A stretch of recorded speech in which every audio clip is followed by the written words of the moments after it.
Good morning, learners. We know same or different elements combine each other to form compound. हम जानते हैं अलग अलग तत्व मिलकर यौगिक बनाते हैं, लेकिन ये जितने भी एलिमेंट्स मिलकर कंपाउंड बनाते हैं वो किन लॉज को फॉलो करते हैं? Let us discuss about that. Laws of chemical combination, basic and fundamental topic of class 11 under the chapter's name basic concepts of chemistry.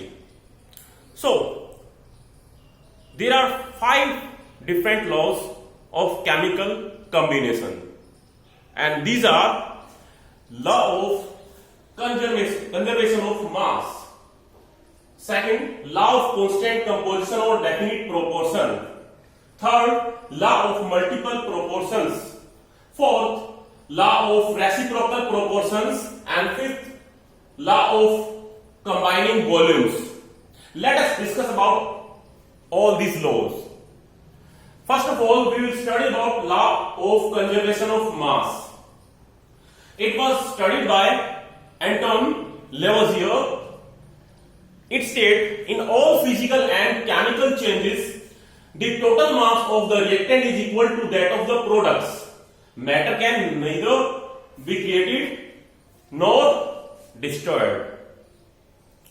आप लोगों ने इस लॉ को पढ़ा भी होगा. We study different type of physical and chemical changes. We observe different type of physical changes. Example of physical changes when ice is heated and it is converted into water. This is an example of physical change. लेकिन इसके अंदर हम law of conservation of मास के बारे में कैसे जान सकते हैं?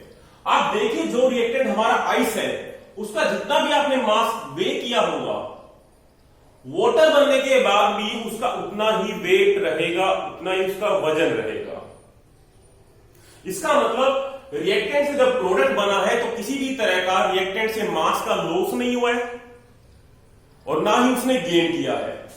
अगर मान लीजिए आपका 100 ग्राम है, अगर आइस आपका 100 ग्राम है, if it is 100 gram, then the mass of product, mass of water will remain 100 gram. ना तो ये 100 ग्राम से बढ़ेगा ना उससे कम होगा. तो कहने का मतलब रिएक्टेंट से जब भी प्रोडक्ट बनता है ना तो उसके वजन में कमी आती है, ना ही उसके वजन में बढ़ोतरी होती है, इंक्रीज होता है. Now we can take example of a chemical equation. When we dissolve aqueous solution of NaCl in aqueous solution of silver nitrate, NaCl sodium chloride, AgNO3 silver nitrate, these are our reactants. Then we will have products as AgCl silver chloride, and it will remain as precipitate. So it will be in solid state, and we will have sodium nitrate in aqueous phase.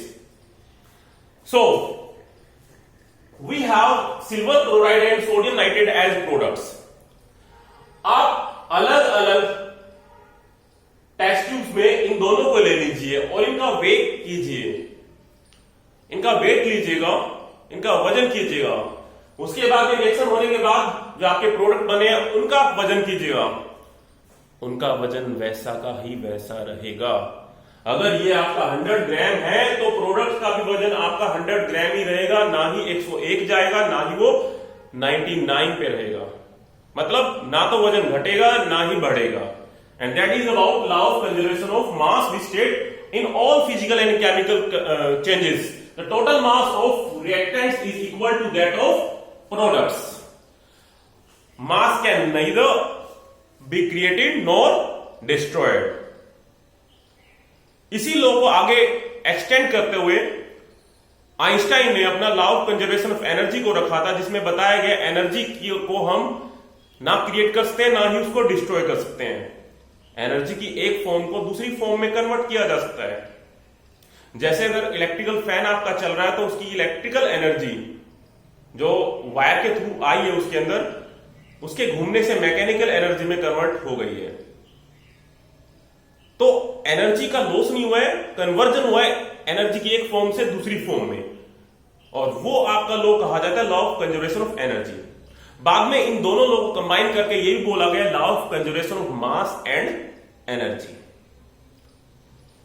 तो ये मैंने आपको बताया law of conservation of mass. Now second law is about law of constant composition of definite proportion.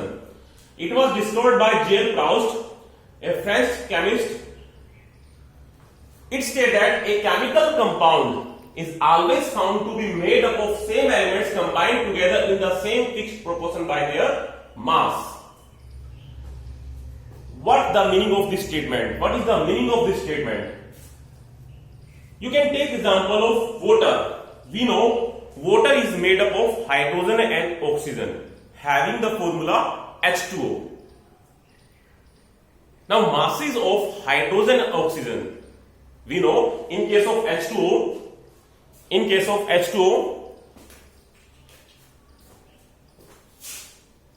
mass of hydrogen and oxygen,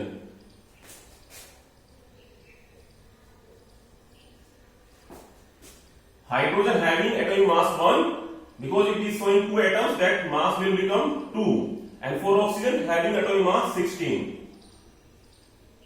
2:16, और we can consider it 1:8. तो अगर पानी कहीं से भी आप लोगे, किसी भी सोर्स से, चाहे वो पानी आपका रिवर का है, पॉन्ड का है, लेक का है, ओशियन का है, if it is pure water, अगर ये प्योर वाटर है, so if you are taking it from any source and from any country, आप किसी भी जगह से पानी को लोगे तो पानी के अंदर हाइड्रोजन और ऑक्सीजन के मास का रेशियो आपको हमेशा 1:8 ही मिलेगा। That is about law of constant composition और definite proportion। कहने का मतलब जो एक कंपाउंड बनता है उसमें एलिमेंट्स के मास का रेशियो हमेशा फिक्स्ड रहता है। अगर वो कंपाउंड ये बना है तो H2O बना है, तो इसमें हाइड्रोजन और ऑक्सीजन के मास का रेशियो 1:8 ही रहेगा। और अगर आप कार्बन डाइऑक्साइड चूज करते हो इन CO2, then in case of CO2, carbon having atomic mass 12 and oxygen having atomic mass 16 into 2, 32. 12:32, it means 3:8। तो अगर आप CO2 के एक मॉलिक्यूल या कंपाउंड की बात करते हैं, उसमें कार्बन और ऑक्सीजन के मास का रेशियो हमेशा 3:8 मिलेगा। चाहे CO2 की बात आप यहां से कर रहे हो, या आपकी जगह से कर रहे हो, या कंट्री के किसी भी कोने से कर रहे हो, वर्ल्ड के किसी भी कोने से बात कर रहे हो, तो वहां पे कार्बन डाइऑक्साइड के कंपाउंड के अंदर कार्बन ऑक्सीजन के मास का रेशियो 3:8 ही रहेगा। So this is about law of constant composition or definite proportions. Now third law of multiple proportion. It was studied by Dalton, and it states that when two elements combine to form two or more than two chemical compounds, then the masses of one of the elements which combine with a fixed mass of other be a simple ratio to another. Let us take an example to illustrate this statement. For example, we have different compounds of carbon and oxygen. We have carbon monoxide. In case of carbon monoxide, you can study the ratio of carbon and oxygen masses. The ratio of masses of carbon and oxygen is 12:16. We know atomic mass of carbon is 12 and atomic mass of oxygen is 16. So, in case of carbon monoxide, it will be 12:16. But when we talk about carbon dioxide, then in case of CO2, the mass ratio of carbon and oxygen will be 12:32. Because atomic mass of carbon is 12, but atomic mass of oxygen is 16 for 1 O, but for 2 O it will become 32। बात अब यहां से शुरू होती है। अगर हमने दो कंपाउंड ले रखे हैं, दो से ज्यादा कंपाउंड ले रखे हैं, उनके अंदर एक एलिमेंट के मास का रेशियो अगर हमने फिक्स कर दिया, देखो इसमें भी कार्बन का 12 ले रखा है, इसका भी 12 ले रखा है, तो ये कह रखा है उन दोनों कंपाउंड्स के दूसरे जो एलिमेंट होंगे, कहने का मतलब इसमें दूसरा एलिमेंट कौन सा होगा? ऑक्सीजन। इनके बीच में इनके एटॉमिक मास का रेशियो हमेशा क्या रहेगा? सिंपल रेशियो टू अनदर, एक दूसरे से सिंपल रेशियो रहेगा। एक एलिमेंट को फिक्स कर दिया हमने यहां पे कार्बन को, जिसका 12 मान लिया, तो ऑक्सीजन का इन दोनों कंपाउंड के अंदर 16:32 है। इट मींस 1:2 है। It will be simple ratio two one another. Now we can take another example, compounds of nitrogen and oxygen. We have different compounds which are formed by combination of nitrogen and oxygen. These are N2O, dinitrogen oxide, NO, nitrogen oxide, N2O3, dinitrogen trioxide, N2O4, dinitrogen tetraoxide, and N2O5, dinitrogen pentaoxide. इनके case में देखिए आप, जो हमारा nitrogen in सब में, उसका atomic mass हम देखते हैं। हम जानते हैं एक नाइट्रोजन का 14 होता है, तो दो नाइट्रोजन कितना हुआ 24।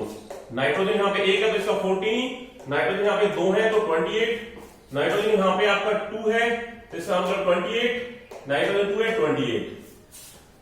हम ये भी जानते हैं ऑक्सीजन का एटॉमिक मास 16 होता है, so in that case in N2O it will be 16, in NO it will be 16, but in case of N2O3 because there are 3 oxygen, so 16 3 जा 48। In case of N2O4 it will become 16 2 4 64। In case of N2O5, it will become 16 to 5, 80. Now, what we will think, we will fix atomic mass of nitrogen. इन सभी compound में हमने nitrogen का atomic mass fix कर दिया है। यहां पे भी 28 ले रखा है, इसमें भी 28, 28, 28। तो क्यों ना हम इसे भी 28 बना देते हैं। तो अगर इसे 28 बनाया, इसका मतलब हमने 14 का डबल किया है, तो इसका भी हमें डबल करना पड़ेगा। तो 16 का डबल कितना हुआ 32।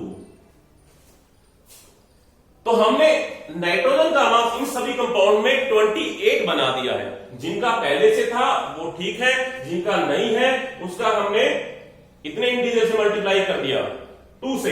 यहां पे अगर हमने इसको 2 से मल्टीप्लाई किया है, तो जो ऑक्सीजन का केस है जो 16 मान रखा है, उसको भी हमें 2 से मल्टीप्लाई करना पड़ेगा। अब आप देखिएगा रेशियो 16, ऑक्सीजन का रेशियो देखिएगा 16, 32, 48, 64, 80। और ये रेशियो क्या है 1:2:3:4:5, and that is a simple ratio two one another.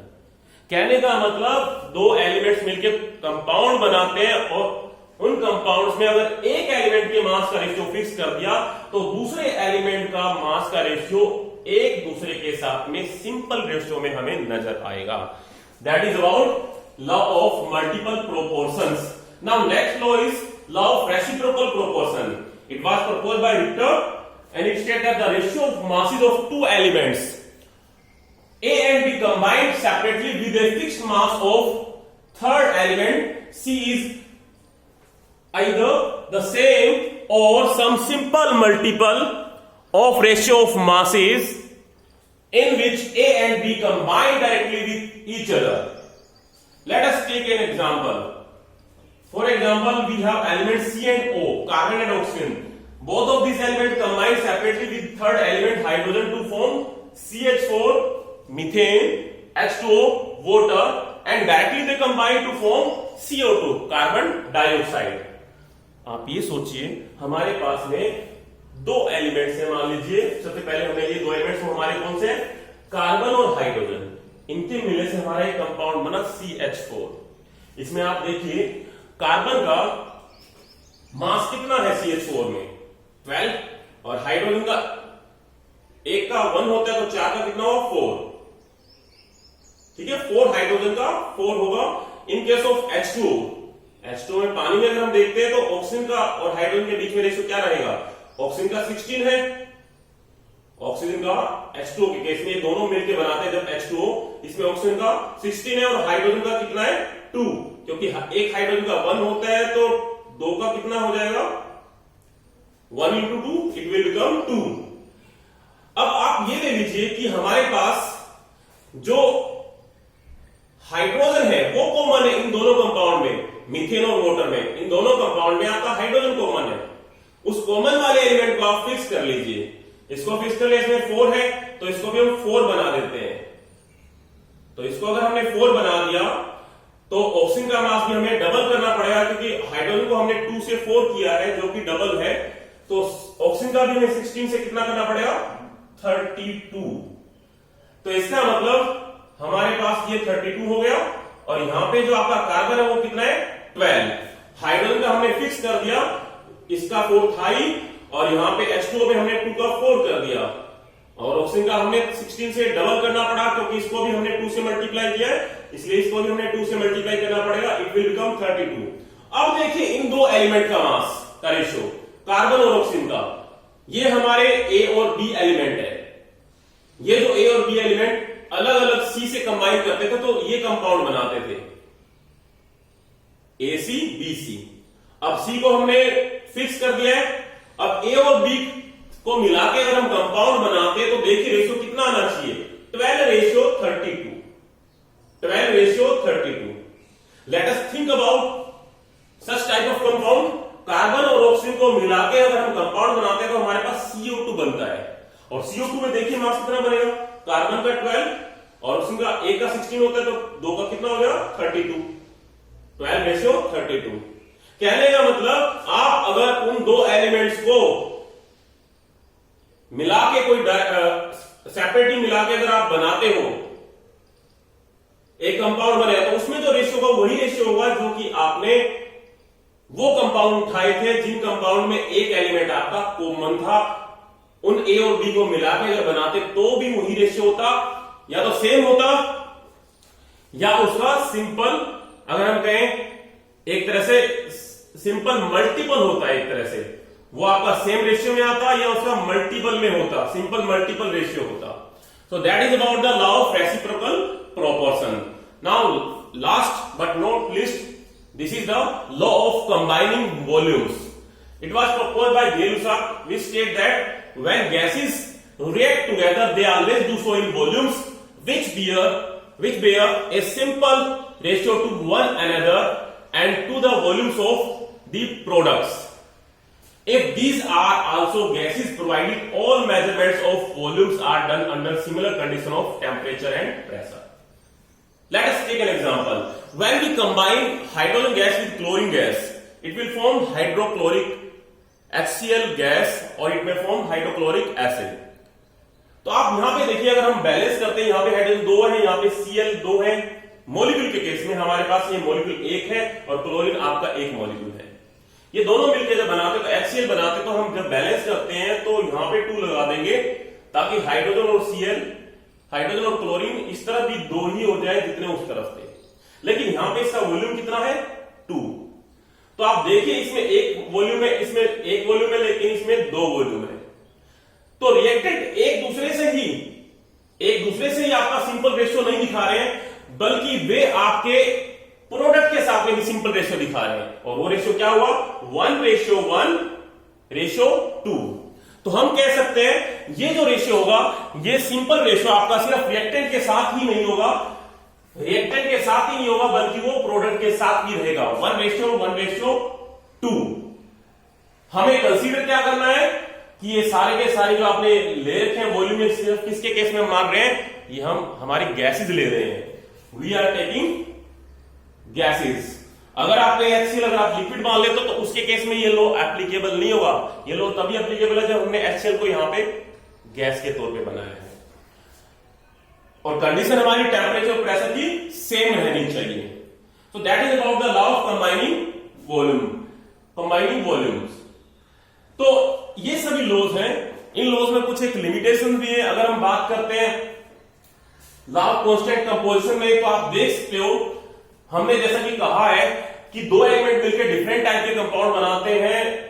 आप ये सोचिए कि 2 एलिमेंट मिलकर अगर एक कंपाउंड बनाते हैं, सपोज कीजिए आपके पास में एक कंपाउंड है जो कार्बन मोनोऑक्साइड का ही है या कार्बन डाइऑक्साइड का ही है, लेकिन अगर आपने यहां पे कार्बन का आइसोटोप 12 की बजाय 14 ले लिया होता तो क्या रेशियो 3:8 रहता?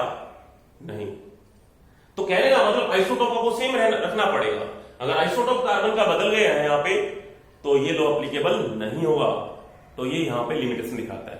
इसके अलावा लिमिटेशन कहां देखते हो आप? इसकी लिमिटेशन देखते हो अगर आप 2 एलिमेंट मिलकर डिफरेंट टाइप के भी कंपाउंड बनाए जा सकते हैं। ऐसा नहीं कि 2 एलिमेंट मिला के आप सिर्फ एक ही कंपाउंड बना पाओगे। देखिए जरा, आप मान लीजिए आपके पास में कार्बन, हाइड्रोजन और ऑक्सीजन मिला के कंपाउंड आप बनाना चाहते हो CH3OH that is CH3 CH2OH, that is ethanol.